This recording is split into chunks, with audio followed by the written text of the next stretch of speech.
네, 안녕하세요. 반갑습니다. 저는 오늘 진행을 맡은 주영재라고 합니다. 네, 오늘 질문 시간도 가져야 되고 시간 부족할 것 같으니까요. 바로 오늘의 주인공 두 분을 모시도록 하겠습니다. 이명세 감독님과 변영주 감독님, 큰 박수로 맞이하겠습니다.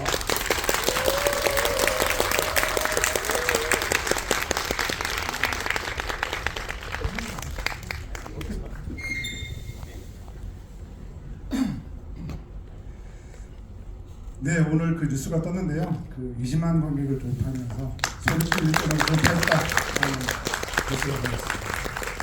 오늘 소감 말씀 한번 부탁드리겠습니다. 20만. 네. 뭐 손이 넘어섰으니까 죄스러움도 벗어난 것 같고 스태프들한테도 면목하시는 것 같아서 너무 기쁩니다. 네, 다시 한번 큰 박수를 드리겠습니다. 그리고 변호사 감독님 인사 말씀 부탁드리겠습니다. 어떻게 6월까지 한 50만 하면 되게 좋을 것 같고, 여하튼 초대해 주셔서 너무 감사합니다. 네, 반갑습니다 여러분. 네, 두 감독님 모두 이번 전주국제영화제 아직까지 이제 열리고 있죠. 그 전주에서 이제 막 올라오신 걸로 알고 있는데요. 그리고 또 이명세 감독님께서는 광주국장에서도 상영을 하셨는데 이미 그 SNS 상에서 사진을 보니까 그 광경이 어마어마하더라고요. 그래서 두 분 이렇게 전주영화제랑 갔다 오신 소감도 여쭤보고 싶습니다. 네. 전주영화제는 조금 낯선 안성기 전 통해서 그 남자는 괴로워 상영이 있었고 스크린을 통해서 다시 한번 보고 싶은 우리 선배님 안성기 선배님을 잠깐 뵙고 왔고, 광주국장에서는 광주국장이 아마 우리나라 단광극장에서 제일 오래된 극장 같은데 90년이 넘은 극장입니다. 곧 100주년을 바라보는 극장인데 좌석수가 865석. 그러니까 그 광주극장은 지금 여러분들은 단관 개봉이라는 것을 아시는지 모르겠지만 예전에는 20세기까지만 해도 그러니까 극장 한 군데에서 개봉했던 시절이 있었습니다. 그때는 이제 극장이 잘 되면 그 극장 앞에 사람들이 막 북적북적거리는 그 분위기를 오래간만에 한번 느껴봤고, 왜 영화가 광장의 예술인가 하는 것을 다시 한번 느꼈었던 것은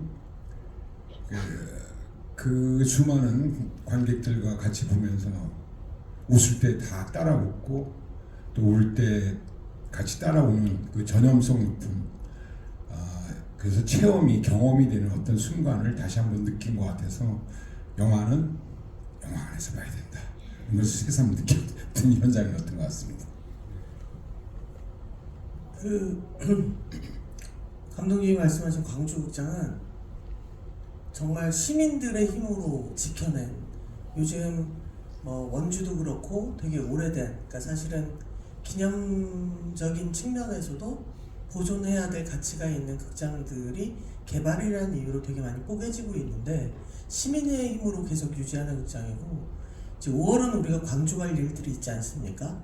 그래서 광주에 가시면 한번 그 광주극장을 방문하셔도 되게 좋을 것 같고, 제가 갑자기 헷갈리는데 광주극장 바로 옆에 빵과 장미라는 네, 빵과 장미라는 서점인지 빵집인지 그쵸?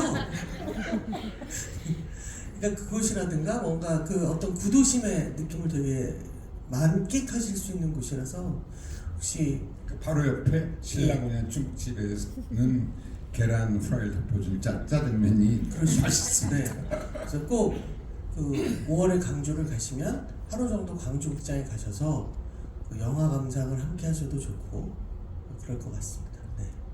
아니 사실 이 작품도 그 광주 민주화운동 당시에 영상들이 많이 삽입이 되어 있잖아요. 그래서 저는 이제 그 광주극장에서 이제 상영 끝나고 찍은 단체 사진을 보니까 그 극장 안에 꽉 채운 그 관객의 모습이 굉장히 울컥하더라고요. 그래서 이 사진 자체도 어떤 하나의 또 역사적인 기록으로 남을 수 있겠다 이런 생각을 하면서 굉장히 좀 인상적으로 봤던 것 같습니다. 그리고 저는 이제 즉각적으로 가장 또 궁금한 것은 두 분이 그 12상 그 비상경 당시 그때 두 분 다 어디서 뭘 하고 계셨는지 일단 좀 궁금한데 어떠신가요? 저는 여기서 소방관이라는 영화 시사를 참석했다가 그 이제 배우들이 빨리 뒤풀이로 오라는 그날이었군요. 예, 그날 바로 그날이었습니다. 그날 이제 물론 이제 그 전화 핸드폰을 꺼놨기 때문에 그 막 나오면서 핸드폰을 켰더니 많은 문자들이 와 있고 전화들이 걸려와서 무슨 일인가 했는데 전화를 받자마자 키고 곧 올려온 전화가 계엄이 났다고 해서 무슨 소리라는 거야 얘가 지금 농담하나?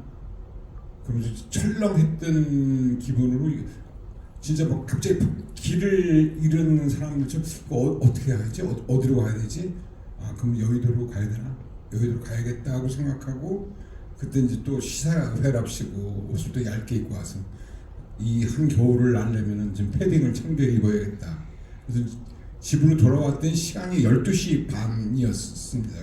그때 택시도 잡기가 힘들었고 버스도 늦게 와서 도착했는데 막 스트리밍으로 TV 몇 개에서 막 100만 명이 넘는 분들이 지켜보면서 그렇게 빨리 끝날 줄 몰랐어요. 너무 끝나는 것도 계엄이라는 것도 황당했고 끝난 것도 다행이면서 황당했고 그래도 잠을 이룰 수가 없어서 그 정부에서 그 받아들일 때까지 계엄 해제 가결을 받아들일 때까지 어슬렁거리다가 잠이 들었는데 그 뒤로 하여튼 뭐 내란 불면증을 많이 오랫동안 알았습니다.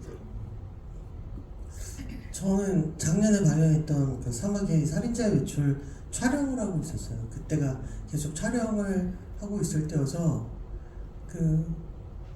그날 이제 12월 4일이죠. 그 다음 날에 4일도 새벽부터 촬영이 있어서 일찌감치 잠이 들었다가 끊임없는 카톡 소리에 깨서 죄송한데 괄호 열고 이 새끼들이 단체로 미쳤나? 왜 촬영하기 그러니까 그날 밤에 감독의 잠을 단체 장난으로 깨우고 있나? 오늘이 무슨 날인가? 만우절인가? 근데 그럴 리는 없잖아요. 그래서 그때가 한 12시 반 정도 됐었는데 그 침대에서 TV를 켜는 데까지 가서 TV를 켜기까지가 정말 별의별 생각이 다 들면서 이렇게 딱 켰던 기억이 나고 그 다음날 그날 이제 그 해제되는 걸 보고 촬영 현장에 가서 다들 그 모두가 잠을 자지 못한 상태 마치 어제 밤샘 촬영이 있었던 것과 똑같은 분위기에서 그 촬영을 하면서 되게 감사했죠. 진짜로. 그러니까 촬영하지 못할 뻔한 거고 그리고 어떻게 될지 모르는 거잖아요. 근데 여전히 일상으로 아침을 맞이할 수 있게 해준 수많은 시민들과 뭐 국회의원들이 너무 감사했죠. 아 그때 12월 4일 날이 또 독립영화제가 열리는 날이에요. 그래서 이게 열리는 건가? 아니 우리 그 학생회가 그 단편 영화 뭐 이따 꼭 오라 그랬는데 오늘 영화관 하니? 오늘 영화 상영하니? 서울 독립영화제. 서울 독립영화제. 누가 봐도 계엄이 되면 저지당할 대표 영화제. 그러니까 네. 그래서 그 혹시나 하는 마음으로 갔는데 그때 그 몇몇 그 독립영화 감독들이 단편 영화든 처음으로 이제 관객들을 만날 준비를 하고 있었는데 계엄이라 갖고 나는 내 영화를 보여주지도 못하는구나 하면서 그때 근데 그 계엄 해제 가결이 됐고 그래서 아 일상의 귀함에 대해서 울먹거리는 목소리를 했던 게 지금 갑자기 생각나네요. 네. 그래서 영화에 나오는 애니메이션이 울컥울컥하게 되는 것 같아요. 네. 왜냐면 우리 모두가 사실은 그 다음 그 12월 4일 오전에 어떤 감정들이 있잖아요. 각자가 느꼈을. 그게 이렇게 애니메이션을 통해서 쓱 하고 다가오게 해줘서 그러니까 사실은 뭐 여기저기 울컥울컥하는 부분들이 있는데 그 부분에서 또 한번 감정적으로 되게 올라오게 되는 것 같아요. 네. 뭐 이런 식으로 영화랑 계속 연결을 시키라고. 마더레이터를 훈련시키는 개념 중에 하나가 살짝 말씀해 주셨는데요. 그래서 이제 많은 분들이 또 변효주 감독님은 다큐멘터리스트로서 또 기억하시는 분도 많기 때문에 이 작품을 일단 어떻게 보셨을까 너무 궁금해서 뭐 차차 뭐 더 많은 얘기를 하시겠지만 좀 간략한 감상을 좀 부탁드리겠습니다. 이제 다큐멘터리 중에 이런 다큐멘터리를 우리가 어떻게 분류하냐면 후티지 다큐멘터리라고 해요. 그러니까 뭐냐면 기존에 있는 어떤 촬영되어진 촬영본을 가지고 다큐멘터리를 만드는 거죠.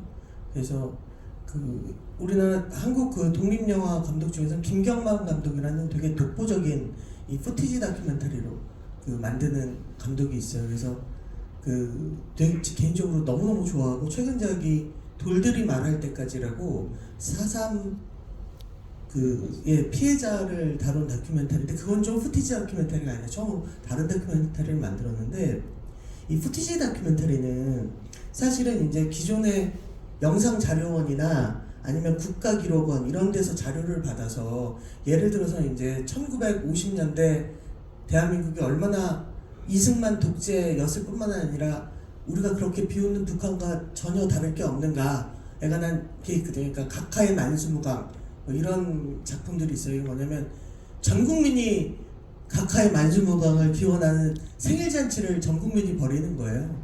근데 그런 데서는 이걸 풍자할 수 있는 방법이 뭐 생신을 축하드립니다를 계속 반복적으로 편집을 한다든가 이렇게 몽타주화 시켜내는 것 외에는 극적으로 뭔가 할 방법이 없는데 이 작품을 보면서 이제 AI와 애니메이션과 어떤 그 굉장히 창의적인 방식으로 또 새롭게 이런 후티지 다큐멘터리들이 만들어질 수 있겠구나라는 생각이 들어서 되게 재밌더라고요. 네. 그래서 이제 말씀해 주셨는데 이제 그런 부분을 놓고 보면 사실 이 12.3 개헌 그 당시의 일들은 사실 그렇게 긴 시간은 아니었잖아요. 그리고 그렇게 긴 시간이 아닌 그 시간들을 이 작품 속에서 이렇게 녹여내고 계신데 그 어떤 장면들은 그 자료 화면으로 가고 또 어떤 장면들은 뭐 AI 영상 또 어떤 장면들은 애니메이션으로 가야 될지 이런 것들은 사실은 작품 제작 들어가시기 전에 이미 좀 어떤 원칙을 가지고 접근하셨어야 될 것 같은데요. 근데 그런 부분들은 어떻게 원칙을 두고 가셨는지. 이게 AI 영상을 사용한 건 맞는데 사실 그렇게 많은 AI 영상이 있는 건 아닙니다. 그러니까 우리가 앞에다가 이 영화에는 AI 영상 콘텐츠가 있습니다는 고발을 당할까봐 윤리적으로 고발당할까봐 그 개헌하신 분들의 인격을 존중해서 좀 담았던 것이고 그 외에 그 애니메이션 그 시민들 빛의 전사를 부르는 그 시민들 모습이라든지 또 중간중간 골목길의 그 애니메이션 또 그 이강원 작가가 일러스트레이터 이 모든 것들은 원화가 있습니다. 거기에 약간의 인공지능의 AI의 도움을 받은 것이지 그건 원화가 있는 그림인 것을 밝혀드리고 AI는 초반에 나오시는 분들 그 개헌을 준비하시는 분들의 모습들을 사진으로 스틸로 할까 하다가 그때쯤 돼서 AI가 조금씩 움직이는데 이거 조금의 어떤 움직임을 더 줄 수 있다. 무성영화 같은 형식에도 좀 잘 맞고 그 느낌에서 살릴 것 같아서 그 부분들을 좀 살린 것이지 AI 하니까 마치 이게 사실은 다큐가 사실적인 건데 인공적인 것들이 많이 가미된 창작된 어떤 것으로 오해될까봐 최근 GV소프트는 이 AI에 관한 것에 적극적인 변명 같은 설명을 하고 있습니다. 이제 그런 부분의 어떤 조화나 이런 것들도 좀 고민이 크셨을 것 같고 또 하나 이제 그 궁금한 거는 사실 이 작품을 극장에서 이제 관람하게 되면은 정말 웃음소리가 많이 들려요. 저도 정말 이렇게 재밌게 본 작품인데 거기에는 굉장히 그 유머 요소가 굉장히 많이 있는데 뭐 예를 들면은 뭐 정말 이 비상계엄 해제 요구 결의안을 들고 그 국회 직원이 정말 미친 듯이 막 계단을 오를 때 뭐 계단 오르기는 건강에 도움이 된다 뭐 이런 것들이 삽입되어 있다라든가 이런 것들이 사실은 되게 너무 재밌거든요. 또 그런 것들 또 지나치게 좀 과하게 되면은 또 약간은 또 의도했던 말을 또 해야 할 수도 있고 그렇기 때문에 그리고 또 유머의 어떤 수위 조절도 좀 고민이 크시지 않았을까 싶은데요. 어떠십니까? 이번 작업을 하면서 4개의 원칙을 세웠어요. 그 시네마틱 해야 될 것, 그 다음에 이모셔널 할 것, 그 다음에 드라마틱 할 것, 그 다음에 유머가 요 4가지를 잘 조합을 시켜야겠다. 그러니까 유머란 부분, 그러니까 유머라기보다 사실 오픈 거죠. 그러니까 이를테면 저는 그 사연들 받으면서 직접 사진으로 된 그 카톡 사진 중에 하나가 이번 영화에도 그대로 그 글자 그대로 사용돼 있지만 막내야 이번에 오늘 우리가 죽을 수도 있어. 언니 이럴 줄 알아서 막 살 걸 그랬어요. 그 쌍하는 그 순간이 웃음과 함께 갑자기 목이 탁 쟁기더라고요.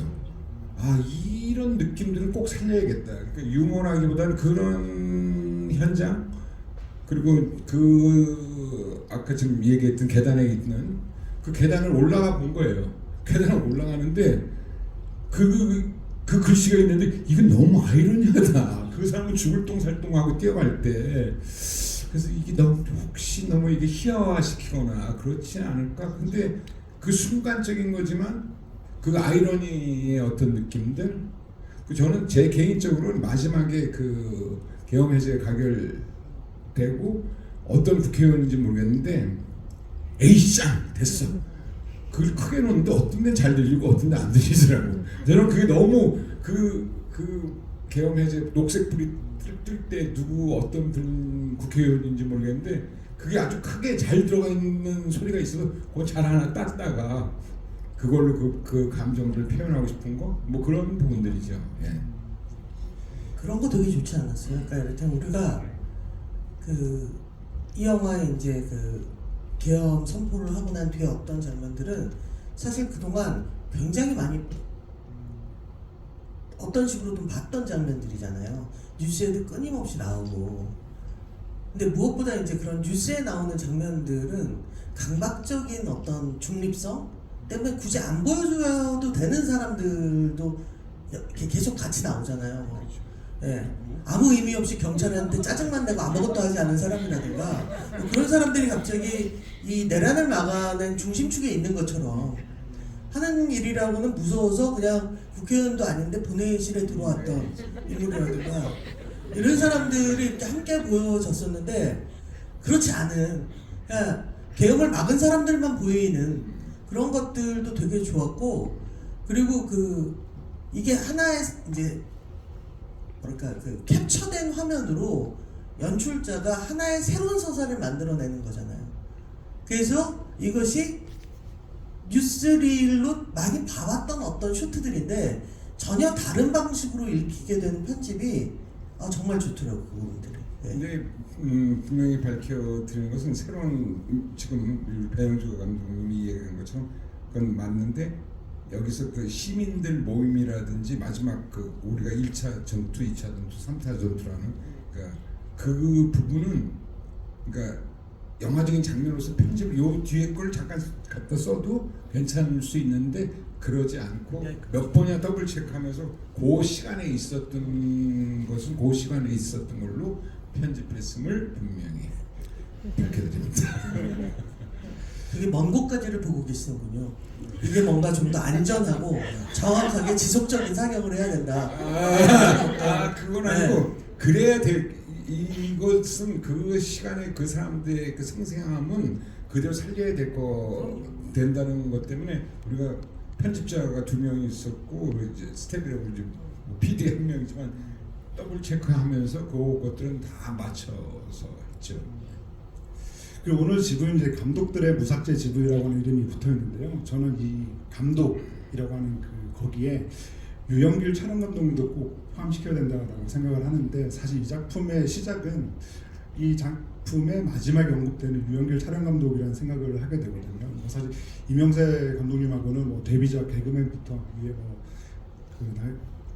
첫사랑부터 말사랑 나이신부 그리고 남자는 괴로워까지 쭉 함께 해오셨던 그야말로 8, 90년대 한국 영화의 거인이셨죠. 근데 또 덜 알려진 사실은 유영길 촬영 감독님께서 예전에 광주 민주화운동 당시에 실제로 그 참상을 기록해서 세상에 알린 또 분이기도 하시잖아요. 그런 점에서 이 작품을 제가 접하는데 참 묘한 생각이 들었던 거는 사실 3, 4년 전에 이명세 감독님은 이렇게 다큐멘터리를 만들게 될 걸 아셨을까? 그리고 이 작품을 만들 때 이미 그 세상을 떠나신 유영길 촬영 감독님의 과거의 그 영상을 이 작품에 쓰게 될 걸 아셨을까라고 생각을 해보면은 너무 좀 어안이 벙벙하면서도 좀 가슴이 먹먹하더라고요. 그건 뭐 알 수가 없죠. 제가 뭐 예언자도 아니고, 그러니까 유영길 촬영 감독님에 대한 얘기는 저는 이제 뭐 감독으로서 내 작품이지만 그 전에 조감독으로서 고려전향 투 기쁨의 이름 날, 안녕하세요 하나님, 기쁨의 이름 날까지 안녕하세요까지 몇 작품을 같이 했었어요. 근데 그때 당시 그때 80년대니까 80년대 초반에 유영길 촬영 감독이 현장에 오시면 곤란한 일이 생기면 그러니까 힘들거나 뭐 생각이 많을 때 눈가 주위를 막 긁으셔. 어디 가려우세요? 뭐 됐어. 그런데 그게 광주 당시에 방독면을 쓰면서 그때 생겼던 가려움증이 그 사라졌는데 마치 PTSD처럼 트라우마처럼 뭔가 곤란한 일이 생기거나 이러면 그 부분 방독면 꼈던 그 자국의 부분을 긁으셨던 건데 그때는 이 얘기를 안 하셨어요. 그때만 해도 80년 초중반 때만 해도 그런 얘기를 한다는 것이 어려웠던 시절이고 정말 가깝고 거의 뭐 촬영 때면 끝나면 늘 술을 마시던 뭐 같이 진짜 대선배님이지만 그렇게 같이 지냈던 분인데 그런 얘기는 한 번도 한 적이 없었어요. 근데 그런 사실은 이제 나중에 알게 됐고 그리고 몇 년 전에 그 택시 운전소에 나왔던 그 히치패터상 그 상을 받을 때 그 영상들을 봤어요. 지금 이번 영화에 삽입된 성형을 보고 저런 그러니까 정말 가슴이 먹먹해지더라고요. 상을 떠나서 그 당시에 저 전투의 현장에 그 방독면을 끼고 저분이 그렇게 계셨구나. 그래서 이 영화 준비할 때 만약 광주 장면을 쓰게 된다면 꼭 그 유영길 촬영 감독님 제가 사랑했던 그분의 어떤 영상은 꼭 내가 이 영화에 집어넣겠다는 생각은 막연하게 했었어요. 그리고 이제 자연스럽게 이제 그 장면이 들어가게 된 거죠. 아마 그날 개헌 선포를 내란 추계가 한 바로 그날 모두가 떠올렸을 거란 말이에요. 그러니까 빨리 국회로 가서 이거를 해제시켜야겠다고 생각했던 국회의원들도 자기가 알고 있는 5.18을 떠올렸을 거고 국회로 모이는 시민들도 다들 아마도 그런 생각을 하신 분들이었을 거예요. 그러니까 희생이 있더라도 내 선에서 끝났으면 좋겠다 라는 생각으로 오는 거잖아요. 그러니까 마치 한강 작가가 예언을 한 거와 같은, 그러니까 죽은 자가 산자를 구할 수 있는가 라는 작가의 질문에 갑자기 대답해야 되는 노벨상이 별거 전이었기 때문에 세계가 도운 것 같아요. 그래서 이 영화에 보면 또 누군가는 그럴 거예요. 5.18 장면이 있는 건 과장이다 라고 하겠지만 전 그것은 심적 내러티브다. 다들 그런 마음과 그런 기억으로 국회에 모인 거고, 그리고 그가 탄핵이 돼서 끝장이 날 때까지 사람들 모두가 그 마음을 갖고 있는 거기 때문에 그 영화 중간중간 그것이 보이는 게 선정적으로 보이는 것이 아니라 영화가 갖고 있는 되게 심적인 내러티브 안에서 보여지는 장면이어서, 그랬다가 뒤에 유영길 촬영 감독님이 언급되는 걸 보면서 울컥했죠. 사실은 다 우리가 알고 있었잖아요. 그분이 당시에 일종의 촬영 기자의 신분으로 그곳에서 5.18의 참상을 보았던 거의 몇 안 되는 영화인이라는 걸 알고 있었기 때문에 그런 모든 것들이 겹쳐졌던 것 같아요. 되게 감동이 있고. 그래서 자막을 할 때 광주 그때 당시 찍었던 유영길 촬영 감독님을 추모하며라든지 이렇게 집어넣은 의견도 있었지만 그냥 고 유영길 촬영 감독을 기억하며라고 집어넣은 건 물어봐 주기를 저 사람 이름이 왜 들어갔어요? 이렇게 물어봐 주기를 바래서 만약 광주를 촬영했다면 그런가 보다 할 것 같아서 꼭 그분의 얘기를 하고 싶어서 거기다가 그 영상을 촬영했던이라고 하기엔 그것도 엄청난 일이지만 고 유영길 촬영 감독이라는 그 고유명사에 들어가 있는 한국 현대 영화 역사잖아요. 그야말로 1970년대, 80년대, 90년대, 2000년대까지 그야말로 그 한국 영화를 회생시켜냈던 수많은 영화의 촬영 감독이고 감독의 동시였기 때문에 딱 그렇게 들어갔을 때 느껴지는 어떤 그 감정이 있어요. 네. 참 말씀을 듣고 보니까 저도 굉장히 좀 뭉클해진 게 좀 그런 측면인 것 같아요. 그러니까 이제 더 이상 감독 이명세, 촬영 유영길이라고 하는 신작을 더 이상 볼 수가 없는데 마치 그 두 분의 신작을 본 것 같은 그런 느낌이 들어서 더 뭉클했다라는 생각이 돌아가시기 전에 유영길 촬영 감독이 그때 인정사정 볼 거 없다 찍기 전에 그때 좀 아프셨는데 빨리 일어나서 헌팅하고 이제 빨리 일어나세요. 그리고 헌팅 가야죠 하고 그 마지막 말이 이 감독 이번엔 돈 좀 벌어야지. 그 얘기가 그 마지막으로 들었던 유영길 촬영 감독이 제게 해준 말이에요. 네. 이 영화로 돈 좀 벌 수 있어요.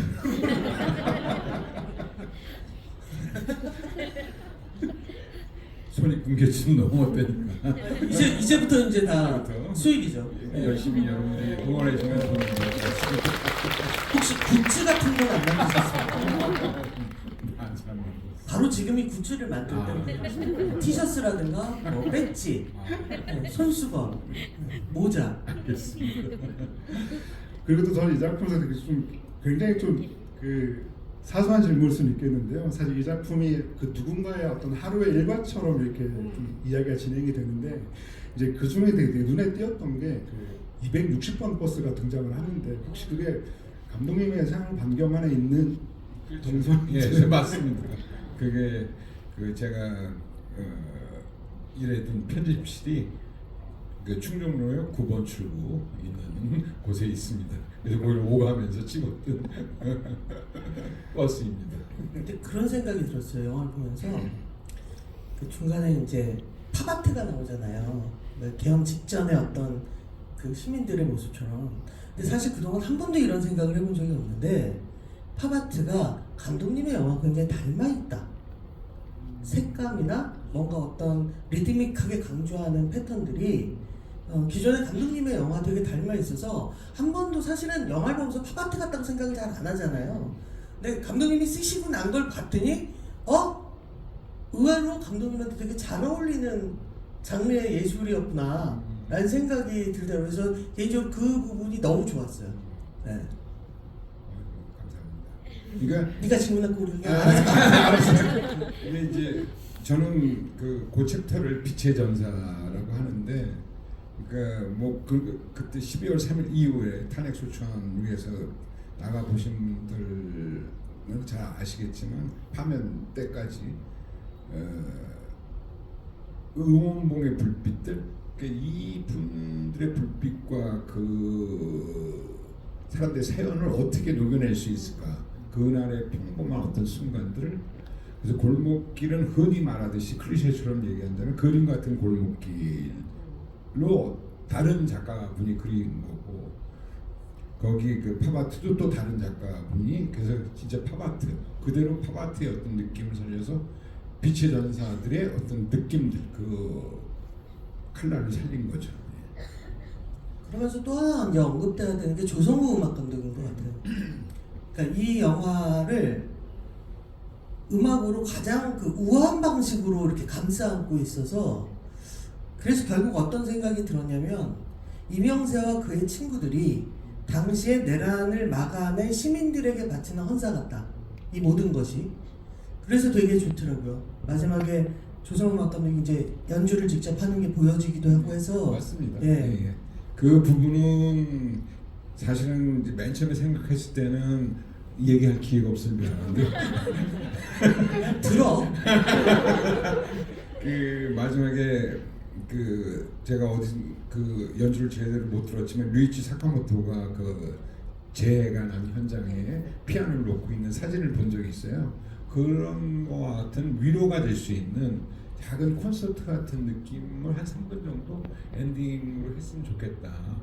그 부분이 좀 필요할 것 같은 느낌. 지금 변형 감독이 얘기한 것처럼 그대로 정말 그때 참여했던 시민들, 빛의 전사들에게 바치는 찬사기도 하고 이 영화는 그들에게 바치는 저의 마음의 편지이기도 합니다. 그러니까 처음에는 그 조성우막 감독님께서 전혀 별개의 공간에서 따로 연주하는 것으로 쭉 이어질 거라고 생각했는데 마지막에 가서 그 현장 안에 그 조성우막 감독님 계시는 그 모습 자체가 저는 어떻게 보면은 감독님께서 그 말하고자 하는 바를 그대로 보여주는 장면이 아니었을까 이런 생각을 좀 해봤던 것 같습니다.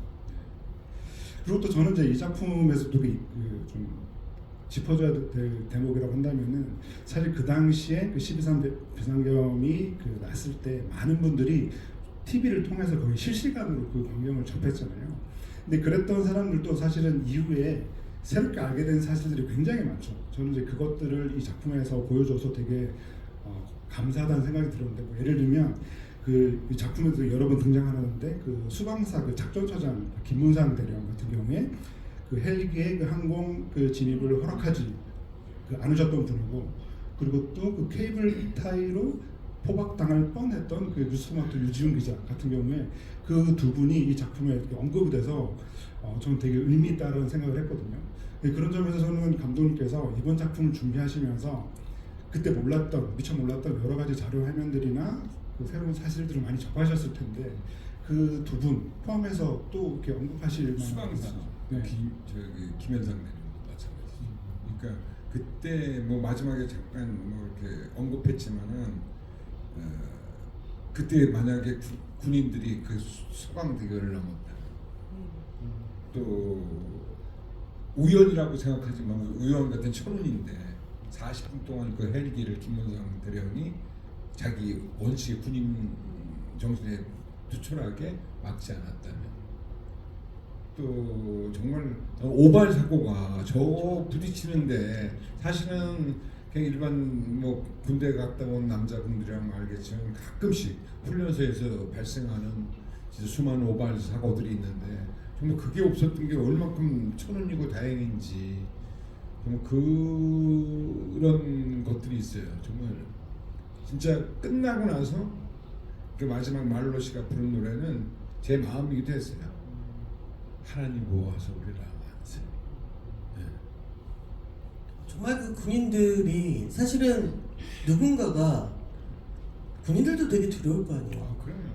이건 자기들이 그동안 훈련받은 내용과 전혀 상관없는 장소에서 상관없는 행동을 해야 되는데 그럼에도 불구하고 어떻게 보면 훈련된 대로 원칙대로 버텨냈기 때문에 불상사가 없는 거여서 그때 그 잘못된 상관의 명령으로 그곳에 왔지만 끝내 그 돌발 행동이나 잘못된 실수를 하지 않은 군인들을 위해서 뭔가 그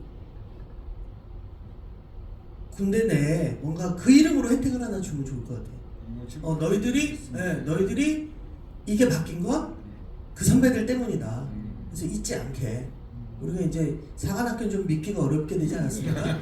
그러면서 이제 결국 우리가 느낀 거죠. 아, 시민이다. 군인도 시민이었기 때문에 가능한 거고. 잠깐만 저 소극적인 주장 같지만 사실 적극적인 군인들 입장으로서는 적극적인 주저함이었다고 하는 말이 맞는 거죠.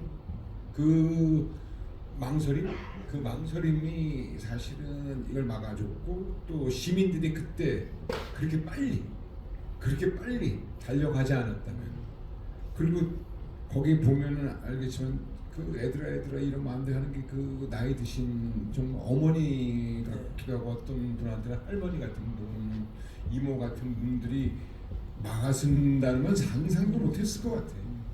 그런 거 있으면 좋겠다. PX에 군인들이 민간 시절이 되게 좋았는데 아직 안 들어와 있는 것들 있잖아요. 그것들만 딱 모아놓는 칸이야.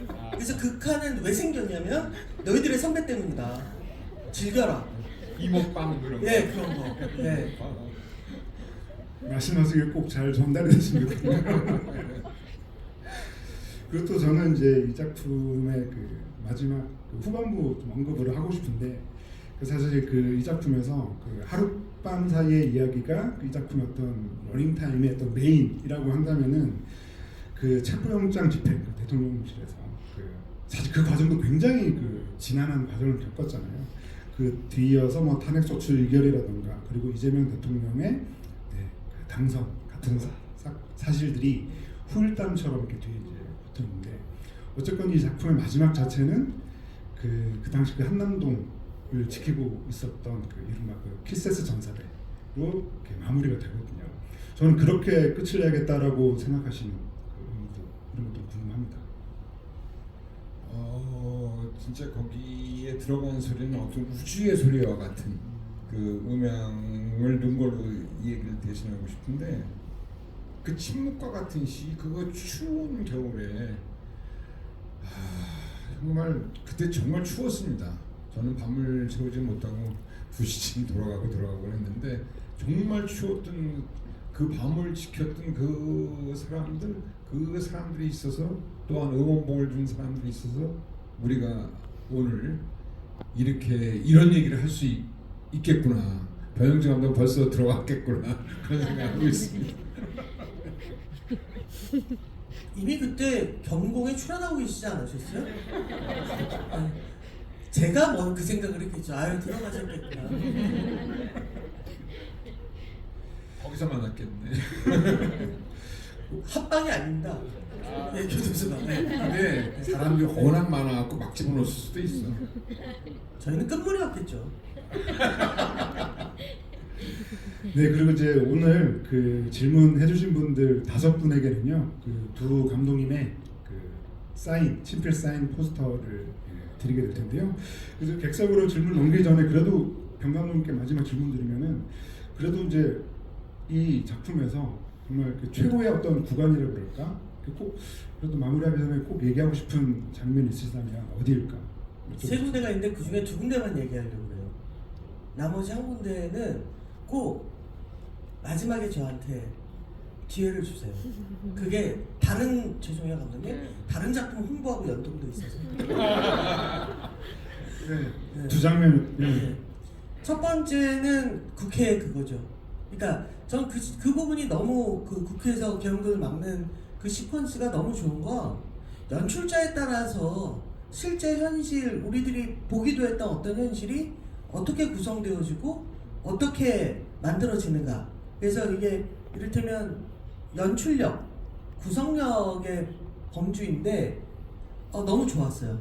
너무 좋았고 누구 한 명이 영웅적으로 보이는 게 아니라 노력하고 있는 모든 사람들이 함께 보이는 그런 것들이 너무 좋았고 뭐 갈 일도 없지만 혹시라도 국회에 가게 되면 보좌관들 지나가면 이렇게 항상 꾸벅꾸벅 절을 해야겠구나라는 생각이 들 정도로 되게 그 부분에 그 전체 구성들이 좋았고 두 번째는 아까 말씀드렸던 팝아트가 나오는 그 부분. 그러니까 과연 이 계엄이라는 게 우리 어떤 일상에서 갑자기 파괴적으로 들어온 빌런이었나를 보여주는 것들이 굉장히 표현주의적으로 좋았어서 그 두 부분이 제일 좋았습니다.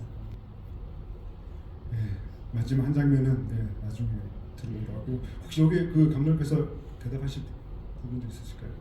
저는 얼마 전 제 박종훈 씨와 박종훈 배우가 집이하다가 했던 얘기지만 그 이재명 대표 당시 지금 이재명 대통령이 마지막 국회에 들어올 때 그 모습 거의 사색이 된 그 모습이 사실 그날의 어떤 생생한 모습을 전달하는데 그 연기를 과연 제대로 할 수 있을까? 누가 그 막상 그 넉넉한 듯한 그 끝나지도 않았잖아요. 사실 그때 뭐 가결 전이니까 가결 전에 어떤 그 느낌이 저는 하나의 어떤 대표적인 장면 중에 하나라면 그 장면이라고 굳이 말씀드리는 것은 꼭 이재명 대통령이 이 영화를 보라는 건 아니에요. 그런 장면이 있었다는 것을 알려드리는 겁니다. 그러면 이후에 누군가 이 작품, 이 이야기를 실사 극영화로 만들 때 연기하는 누군가가 과연 그렇게 연기할 수 있을까? 그렇죠. 네, 그럼 이제 객석 질문을 받아보도록 하겠습니다. 손 들으시면은 마이크 드리겠습니다. 저기 두 번째 스마트폰을 켜고 계신.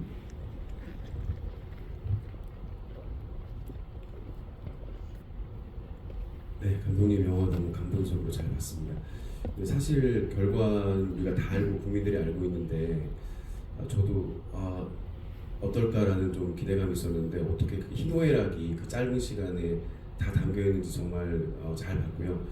다만 이제 저는 이제 그 시간이 나오잖아요. 뭐 헬기가 대때 도착했다면, 뭐 다리를 넘었다면, 그래서 어느 정도 공포심이 계속 느껴지는 것 같더라고요. 그리고 또 다른 또 이 영화에서 중이라고 이렇게 마지막에 표시가 됐는데 아직도 그 계엄 세력들이 뭐 지방선거에 공천이 된다든가 당당하게 자기들이 뭐 윤어게인이라는 걸 밝히고 있는데 정말 또 다른 공포라고 생각하는데 감독님이 이 영화를 촬영하고 또 편집하는 과정에서 어떤 그런 저와 같은 그런 공포심을 느끼신 분이 있었는지 그리고 만약에 아직도 계속되고 있기 때문에 란 1, 2, 3이 2편이 나올 가능성이 힘드시겠지만 2편이 나오는 일은 다시는 발생해서 아니 그게 아니라 이제 이어지는 이어지는 내란 세력이 아직도 잔존하고 계속 잘 먹고 잘 살고 있다.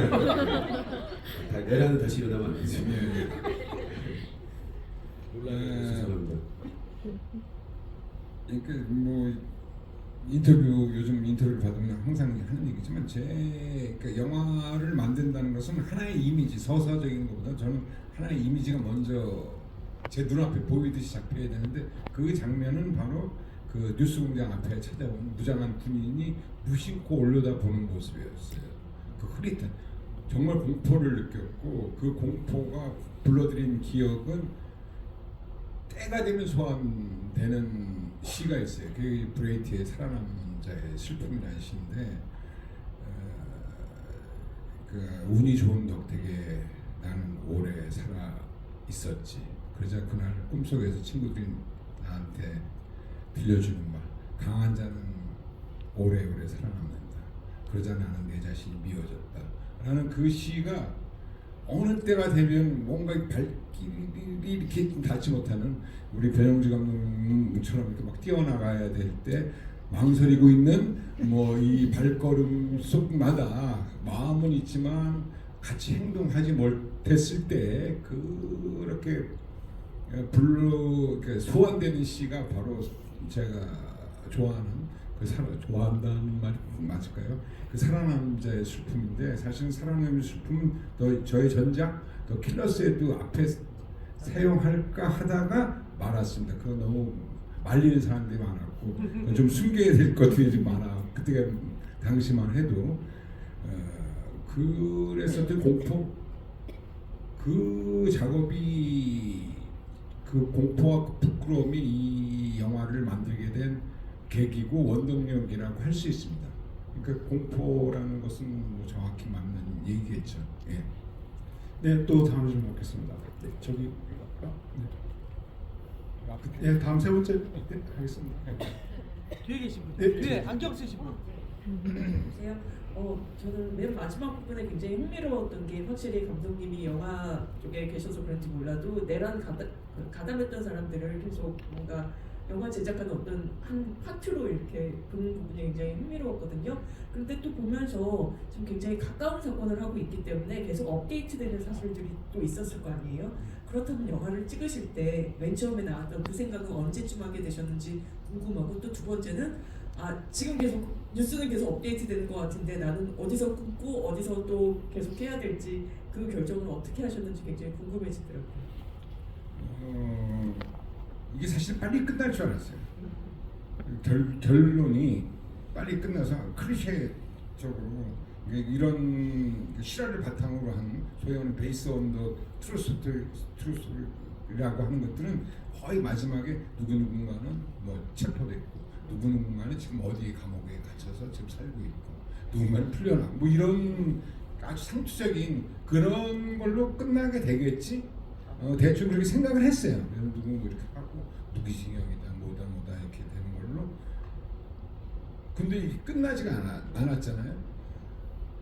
진짜 제일 고민했던 것은 그 난중이라는 그 마지막 자막 같은 처리도 그러니까 영화 하시는 분들 알겠지만 편집이 다 끝나고 믹싱도 다 끝나고 색보정 하는 중에 마지막 색보정 하는 마지막 날에 결정한 거예요. 이걸 어떻게 끝맺음을 할 수 있을까? 그래서 알다시피 시작이 막이 열리듯이 지금 정말 그 드라마보다 더 드라마 같은 어떤 얘기라서 무대에서 시작해서 하지만 다치지 않은 무대. 그래서 이게 아직 끝나지 않았음을 알려주고 싶어서 그 했던 마지막까지 고민했던 부분이고 그 영화처럼 했던 부분은 또 그 막처럼 이제 그 마지막 그 청문회가 진행되는 중에 그 김영민 의원이 만든 PPT예요.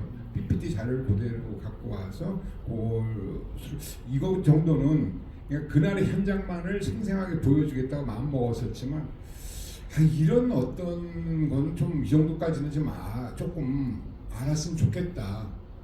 그래도 하도 우려하는 바가 고소를 많이 당한다는 얘기가 있어서 영화 촬영을 돌려서 이렇게 라인 프로듀서라든지 영화를 아시는 분들 알겠지만 라인 프로듀서가 돌을 만지는 사람이고 조명이 어떤 단전단수하듯이 뭐 그런 분이고 뭐 그렇게 할 수밖에 없었습니다.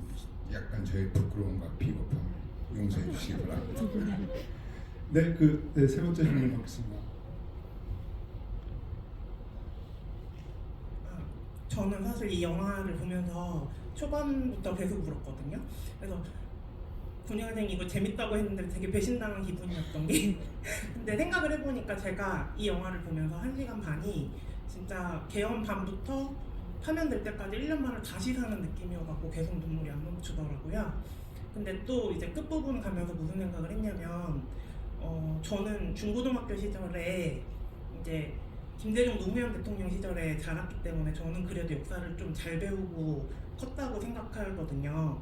그래서 저는 이걸 보면서 애들이 생각나는 거예요.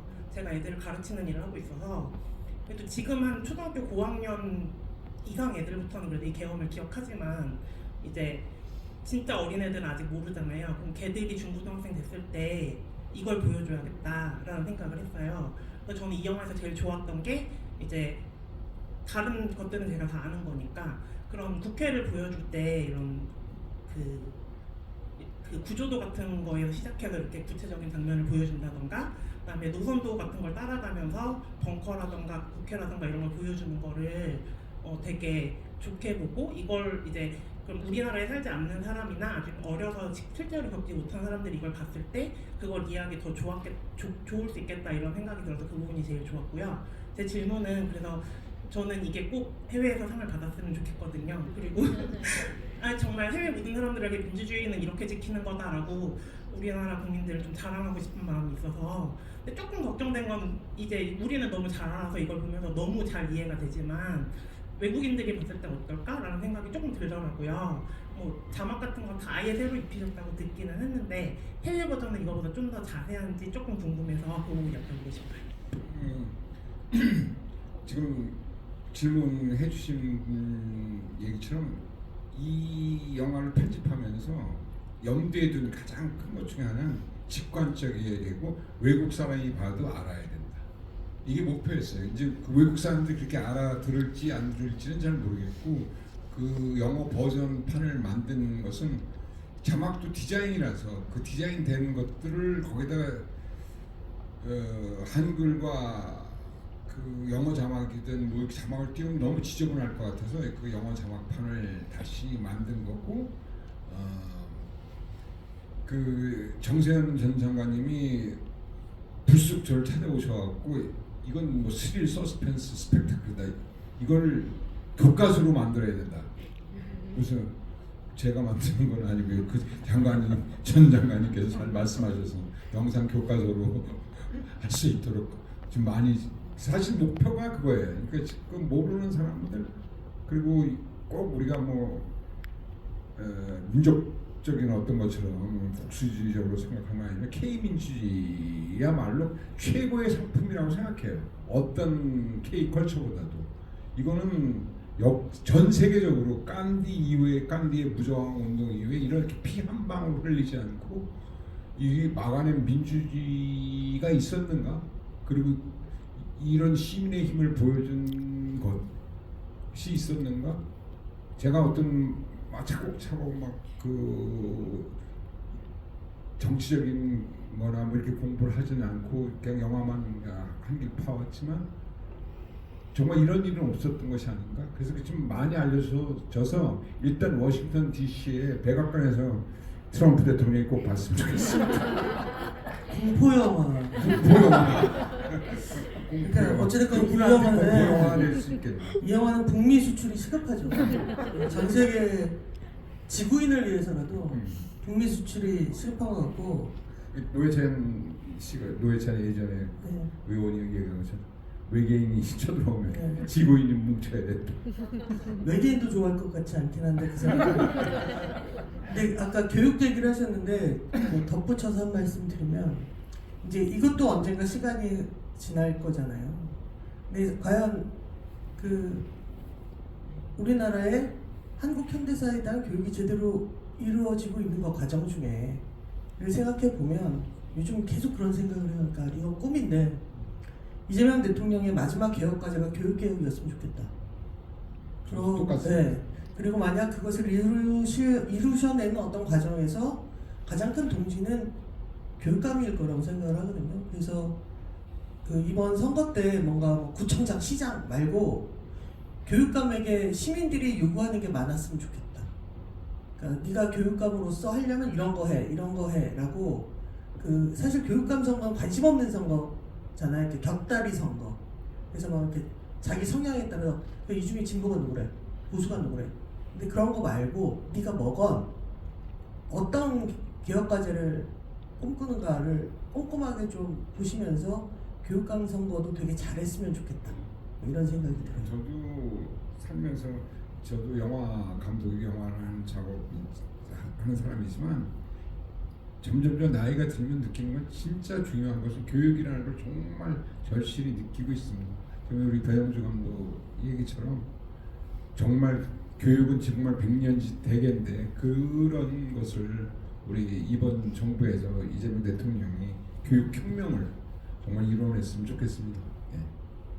네, 또 다음 질문 받겠습니다. 너무 앞쪽만 받은 것 같아서요. 저기 제일 뒤에 까마도 입으신 손 한 번 더 들어오세요. 까마도 입으신 분. 네. 지금 뒤돌아보시는 네.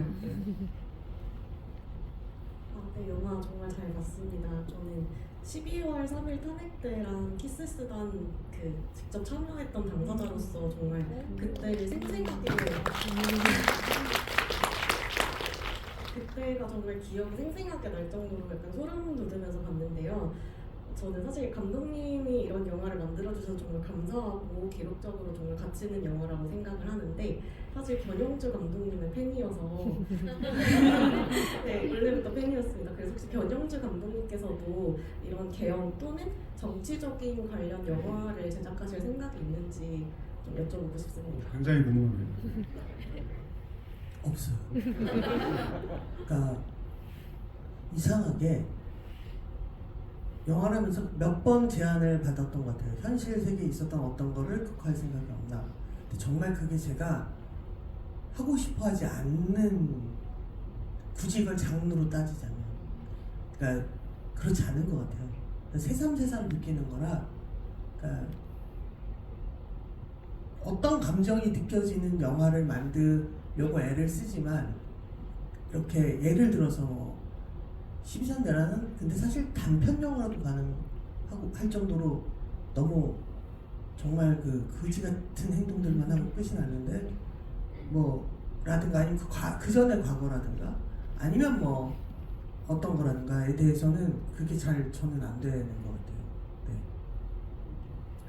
네, 그럼 그 사인 포스터를 받으실 마지막 5번째 질문자 거의 한가운데 안경 쓰신 분 같은데요. 네.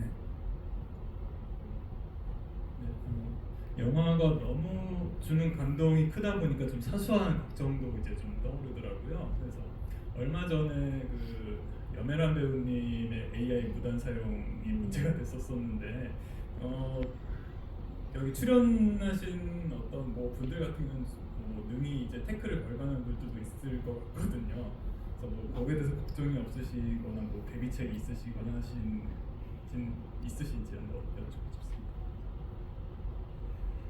우리 PD가 혹시 몰라서 변호사비 비용을 따로 일단 우리가 PTG 비용을 아껴서 변호사비 비용을 빼놨다고 듣고 있어서 조금 안심하고 있는데 제가 많은 변호사들이 좀 있으니까 그분들이 도와주겠죠.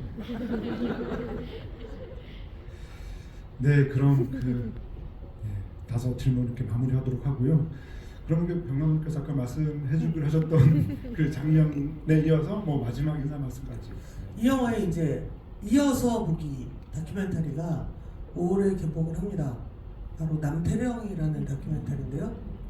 보신 분들 많으실 것 같은데 어른 김장하를 만든 김현재 감독의 작품이고, 제가 약간의 예고를 하면 이분이 경남 MBC가 일하시잖아요.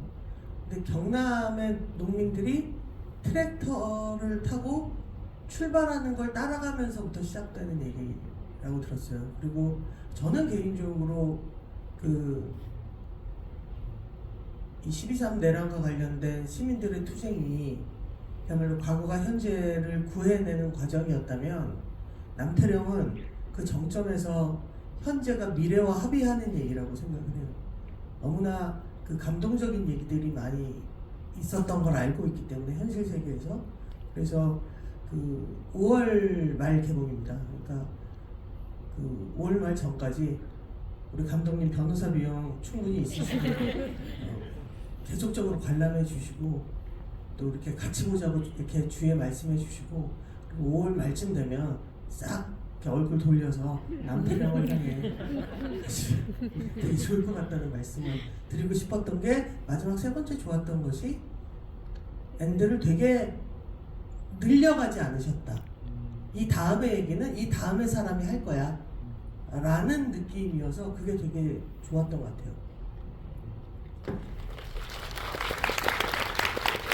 남태령은 올해 그 전주국제영화제 폐막작이기도 하고, 그리고 뭔가 그 12.3 비상계엄 약간 스피노프 같은 뭐 그런 느낌도 드는 작품이어서 말씀해주신 대로 보시면 좋을 것 같습니다. 그럼 끝으로 오늘 이명세 감독님의 마지막 인사 말씀 듣고 마무리하면 어떨까 싶습니다. 뭐 변유주 감독님이 다 한 것 같은데, 저도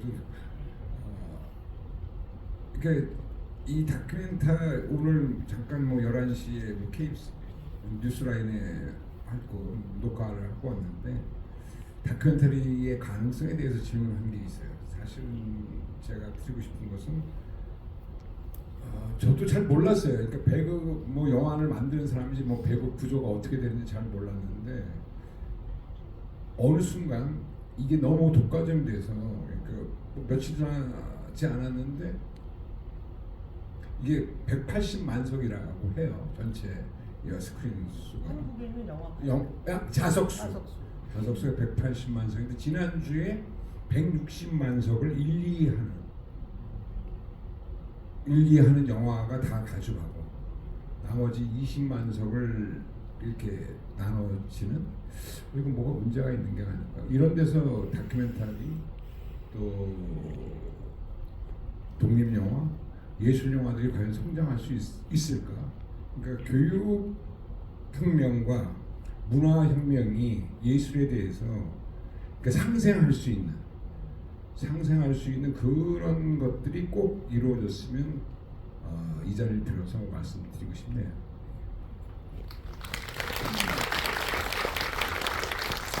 네, 뭐 아까 서두에 그 20만 관객 돌파와 손익분기점 넘었다 말씀을 드렸는데요. 저는 이게 약간 시작점이라고 생각을 하고요. 더 많은 관객이 난 1, 2, 3과 만날 수 있도록 많은 말씀, 좋은 말씀 부탁드리겠습니다. 그리고 오늘 긴 시간 함께 해주신 두 분께 큰 박수 드리면서 마무리하겠습니다. 감사합니다.